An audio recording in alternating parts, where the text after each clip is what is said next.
పవన్ కళ్యాణ్ నటించిన కాటమరాయుడు చిత్రం ఊహించిన విధంగానే తొలి ఆట నుంచే హౌస్ఫుల్ కలెక్షన్లతో దుమ్మురేపుతోంది. మిడిల్ ఈస్ట్ దేశాల్లో దుబాయ్లో మార్నింగ్ షోలకు భారీగా అభిమానులు పోటెత్తారు. అన్ని థియేటర్లు ప్రేక్షకులతో కిక్కిరిసిపోయాయి. దుబాయ్తో పాటు పలు దేశాల్లో గతంలో ఏ తెలుగు సినిమాకు రాని విధంగా కాటమరాయుడు చిత్రానికి అనూహ్య స్పందన లభిస్తోంది. రికార్డులపై కాటమరాయుడు సర్జికల్ స్ట్రైక్స్ మొదటి ఆట ప్రారంభం నుంచే కనిపిస్తున్నా ప్రభంజనాన్ని బట్టి చూస్తే పలు రికార్డులు బద్దలయ్యేది ఖాయం అనే మాట వినిపిస్తోంది. టాలీవుడ్లో ఆల్ టైమ్ రికార్డులపై కాటమరాయుడు సినిమా సర్జికల్ స్ట్రైక్స్ చేయనున్నదని అభిమానులు చెప్పుకుంటున్నారు. తమిళనాడు వ్యాప్తంగా కాలేజీ విద్యార్థులు మార్నింగ్ షో టికెట్లు బ్లాక్ చేసినట్లు వార్తలు అందుతున్నాయి. తమిళనాడులో టాలీవుడ్ సినిమాకి ఇంత మొత్తంలో ఓపెనింగ్స్ రాలేదు. ఇది ఒక రికార్డే. ఆస్ట్రేలియాలో దాదాపు 1000 టికెట్లు అడ్వాన్స్ బుక్ అయినట్లు వార్తలు అందాయి. ఇది ఆస్ట్రేలియాలో తెలుగు సినిమాకు ఓ రికార్డు.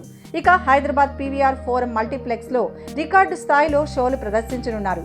మొదటి రోజు దాదాపు 33 ఆటలు ప్రదర్శించేందుకు ఏర్పాట్లు చేశారు. అభిమానుల నుంచి పెద్ద మొత్తంలో డిమాండ్ పెరుగుతుండటంతో అదనంగా 17 షోలు జోడించినట్లు థియేటర్ నిర్వాహకులు వెల్లడించారు. బెంగళూరులో కాటమరాయుడు ఓ రికార్డు నెలకొల్పింది.